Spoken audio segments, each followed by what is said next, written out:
Show documents me doing everything and anything I can imagine of, diving into the world's most difficult professions, lifestyles, and communities. I've done everything from clicker's working, going to Marine boot camp, to trying to master chess for 8 months, leading up to a tournament with a prize fund of $250,000. I didn't win. But, anyways, I've been lucky enough to do over 30 episodes of Challenge Accepted, exploring some of the different corners of the world. I've done everything from training with NASA astronauts, to joining a clowning troupe, to even being the shortest model ever allowed to walk London Fashion Week at a staggering 5 foot 2 inches. And for all you mentioned people, it means I'm very short. Even just yesterday, I was at Flight Attendant Academy being thrust around in a $35 million hydraulic plane set, learning how to survive a plane crash. And what's really interesting about my videos is because they take so long to make, I often have to train for multiple things at the same time. There was a period of my life where for 5 weeks I was training with a professional ballerina for a real-life recital in front of an audience. And this happened to overlap with astronaut training. So there was one day of my life, this was the craziest day, where in the morning I went to ballet rehearsal for 3 hours, like doing pirouettes and whatever. And then in the afternoon I went and piloted a fighter jet over Los Angeles. This was all in the same day. There was another month of my life where I had a really amazing opportunity to host a kids survival show on HBO Max, but I didn't want to give up my YouTube outfit. So I ended up deciding to do both. Every morning before set, I woke up at 4 a.m. and went to a local ice skating rink. I drive down the mountain in the middle of nowhere, found this ice skating rink, and I trained with an Olympic figure skater every single morning. Would come back up the mountain, shower, and go right to set. This is my life, and I love it. So, a question I get asked all the time, every time I do a Q&A is, okay, Michelle, what's the craziest challenge you've ever accepted? Which one was the toughest? And when the sire in the back asked me to do the talk, he was like, okay, your talk is going to be called The Craziest Challenge Ever Accepted, go. And I've got to be honest with you guys, and this is me telling the sire right now, I don't know. And that's not even me copping out, okay? Because when you train with people at the top of their game, no matter what profession they're in, it's going to be intense. And I gotta say, don't mess with clowns, guys. Okay, clown training was really insane. But maybe the next question I can answer is, why? Why am I doing this? Why am I spending literal months on one single video? And I have a lot of reasons why. So, first of all, I think that there should be more women kicking ass on YouTube. Straight up. Second of all, I didn't see anybody who looks like me on Disney Channel growing up in America. And third of all, I want to prove that YouTube can rival traditional film and TV, not just with view count, but with quality, without people in suits in the way.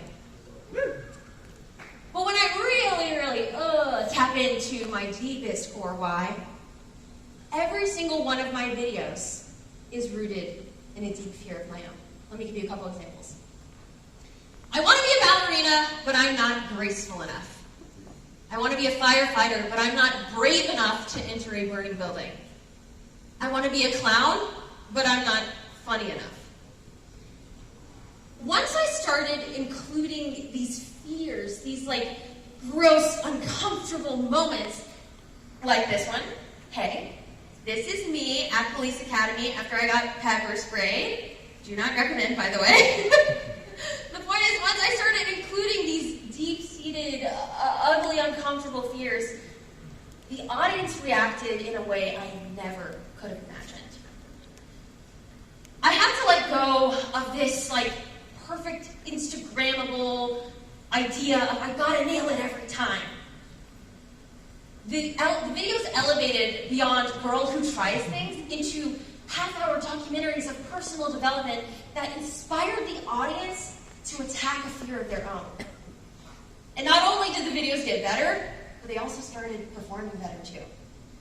I had to look inside and realize I have to include failures.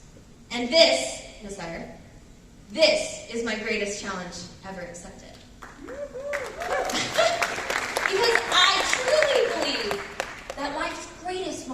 growth exists just beyond the peak of a clear challenge. In other words, everything you want is on the other side of fear. Great quote, love it. This is a mantra that exists far beyond my content, to be honest. It bleeds into how I run my business. It bleeds into my own personal dreams. Even trying new food, to be honest. I always ask myself, am I allowing fear to control my life? And if I am, at any point in my life, big or small, how can I confront it head on? And as creators in the audience, a lot of us have had these shared little challenge acceptance. It may have been when you decided to quit your full-time job to do whatever it is we do that your parents don't understand. It may have been when you decided to trust an editor for the first time with your baby. It may have been when you decided to launch your first merch product, even a t-shirt, and were terrified no one would buy it. And for you investors in the audience, it may have been when you decided to trust a bunch of 20-year-olds on the YouTube site with your marketing budget and were pleasantly surprised with the results. I am available for sponsorship, by the way. I've come to realize that facing fear, or building bravery rather, is a lot like a fitness routine. When you face fear and see positive results, it's super inspiring to get back in there, go to the gym, and get it done. But when you step into vulnerability, fail publicly, and don't quite stick the landing, motivation can be an all-time low. Whew. So, I want to do a little experiment with you guys. I want you to ask yourself, right now. Okay, so everybody, think of something right now that is, a little fear or a moment of blockade in your content or even in your business. I want you to ask yourself, what would you do if you were brave? And I know this might be setting off some red flags for y'all there, and you're like, no, I'm not brave, I don't want to talk about it, I want to do things. And to that I would say, please just stick with me for 2 minutes, I'm really trying to impress this eye right now, just stick with me, okay, 2 minutes, promise. I am going to show you some things that I've answered when I've asked this question to myself. If I was brave, I would reach out to a creator I admire for mentorship or feedback on a project. Just write the message and hit send. I would take the time to go through the proper hiring process, expand my team, and add a new producer. I would cold call the United States FBI, make a badass pitch about myself and what I would offer in a collaboration. And, finally, if I was brave, I would, dramatically, as if I'm in a movie, tell my ex he's the absolute fucking worst, and when he forgot my birthday 2 weeks before we broke up, it was unforgivable. But here, I have to make an important distinction, okay? What you should really be asking yourself is, if I was brave and smart, I would. Because if I was smart, I would have just moved on. Yeah. Now, I think that this activity is a bit far-fetched, right? It can lead to more questions than answers sometimes, and you might not necessarily get to exactly where you want to go, but I find that this activity is really interesting because when you imagine the brave version of yourself doing something, it can actually lead to very clear action items that can inspire your non-brave self to have a little bit of courage to go for it. I actually did cold call the United States FBI. They're like 1-800 number on their website. Somebody answered, and it ended up leading to the best performing video on my channel. Woo! So that was pretty cool. The point is, these are the conversations I would encourage you guys to have this weekend. And, ones that I want to have with you. This is me saying, I want to have these conversations with you. Earlier in the pandemic, I was struggling because I felt like I was on an island by myself. I kept telling myself, I'll be a part of the YouTube community when I hit X subscribers, X views, and X dollars in revenue. I felt like in the pandemic I was watching everybody, collaborate on TikTok and do all these amazing things. And if you've ever felt like this, I guarantee you're not the only person in the audience who has. It's definitely an unspoken and difficult thing to confront. Another thing that I was talking to another creator about recently was this idea that you're only as good as the views on your most recent upload. Ugh, hate that, but I'm also super guilty of it, right? I mean, when you have a video go viral and if you've ever experienced that, it is the coolest feeling in the world for 5 minutes, and then you start worrying about other things.